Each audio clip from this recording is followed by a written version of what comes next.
Turuan ko kayo kung paano mag-create ng Facebook page.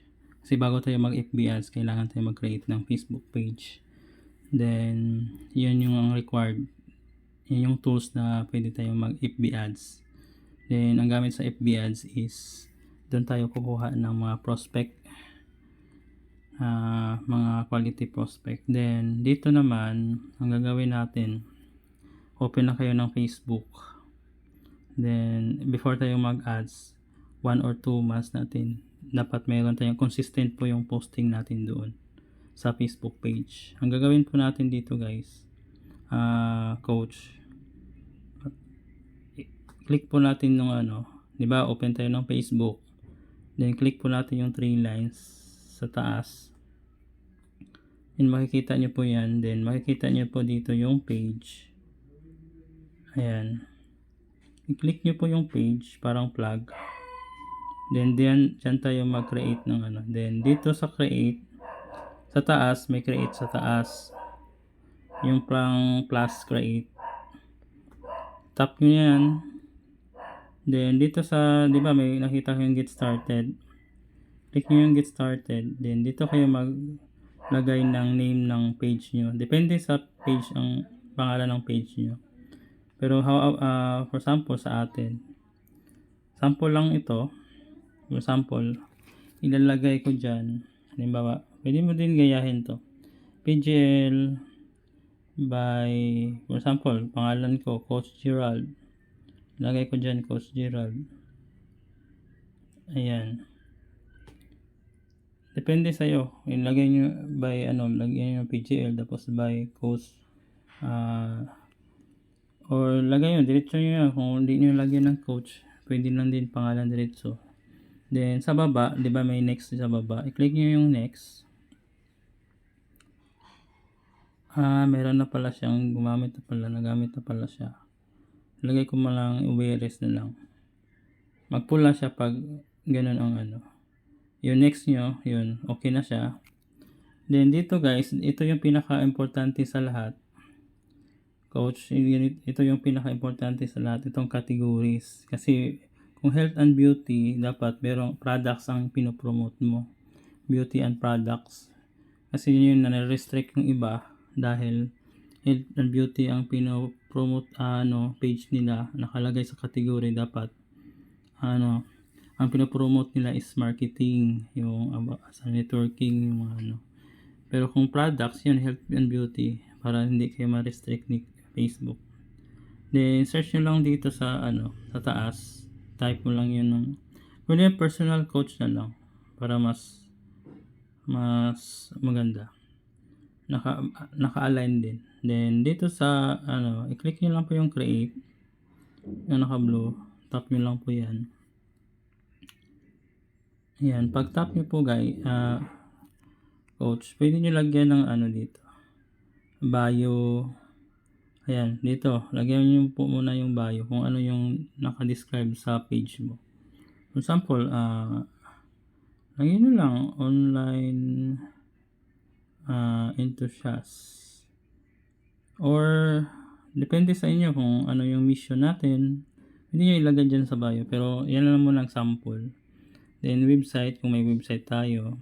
Wala pa tayong website. Kung magkaroon tayo ng website, pwede natin lagyan dyan. Nilagay ko na lang dyan ng yung email ko. Hanap tayo ng email. Lagyan na natin ng phone.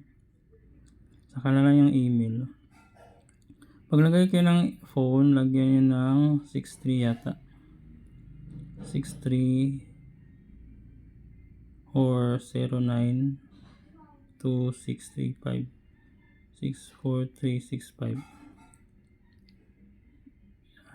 Lagyan natin ng 63. Ayan, pag sa Philippines coach, kailangan lagyan ng 63. Tapos kasunod na yung 9. Then ilagay nyo yung address kung pwede dyan. Then always open.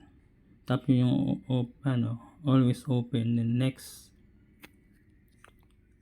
Yan. Tapos okay na siya Dito, mag-create na kayo ng na pwede nyo lagyan na ng picture dito.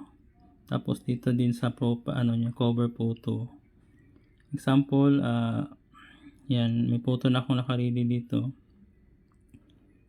Ayan. Then dito naman sa gilid, meron di bang picture din dito. Parang mag-create ka lang ng Facebook. Pero hanap muna tayo ng photo, yung photo. Ayan, sample lang natin to, isa ito. Try lang natin yan. Ayan, then dito sa baba, may next na dito. Click nyo lang po yung next.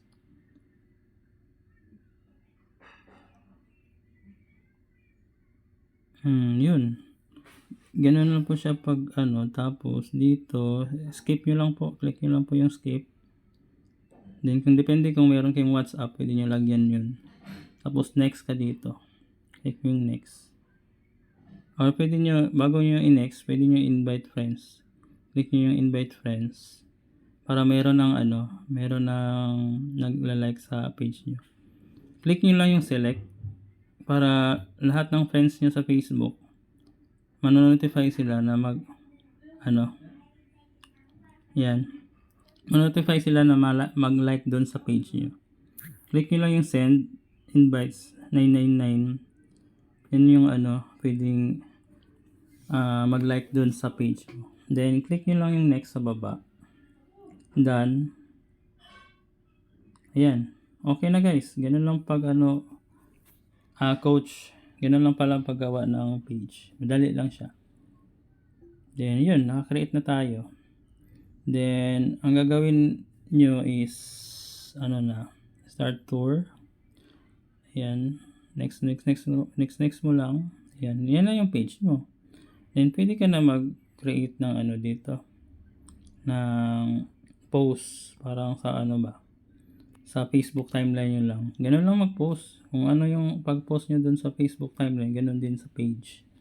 Then may mga yan. Meron akong tutorial. Gagamit tayo ng isang app na tinatawag na Business Suite or Business Suite. Doon tayo mag-posting, auto posting.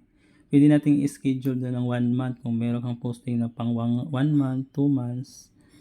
Para kasi ganun, kailangan natin mag-posting muna doon ng 1 month o 2 months before tayo mag-run ng ads.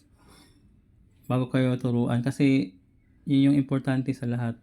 Mag-posting muna. Kasi yan yung chine-check kasi sa mga sa mga client natin, yung mga prospect. Kung meron kang posting doon ka gagawa ka muna ng report para katiwala yung mo page.